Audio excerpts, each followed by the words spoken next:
Dr. Jonathan Reed was walking in the mountains when his dog started barking and took off. Concerned, the doctor ran after his dog only to find it fighting with a green alien humanoid. As the doctor was looking for something to defend himself with, the alien ripped the dog in half. Dr. Reed was lucky enough to find a large branch and bash in the thing's head. He noticed a craft seemingly floating above the foliage. It was small, black, and in the shape of an obelisk. He ran back to his home to grab his camcorder so he could document the alien and the craft. The creature is still alive, yet unmoving, as you can see it blinking. When Dr. Reed tries to videotape the craft, the film distorts as if the craft is creating some type of interference. He wrapped the alien up in a thermal blanket and brought it back to his garage where he further documents the alien's body. Again, we can see it blinking, but that's it. No other bodily movements, not even in the face. I guess the only conclusion is that the creature was paralyzed. Done with his investigation, he puts the live alien in the freezer when it starts screaming.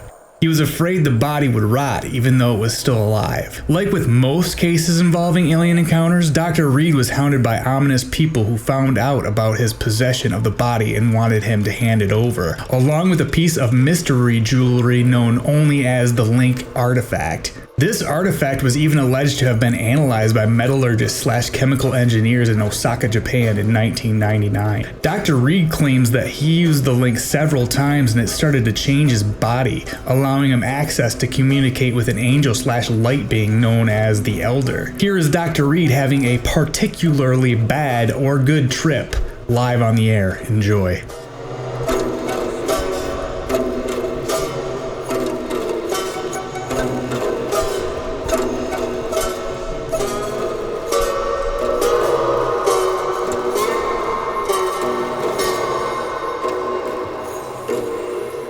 Well, anyway, eventually these shadow government people ripped up Jonathan's house and all the stuff was taken, including the alien sickle.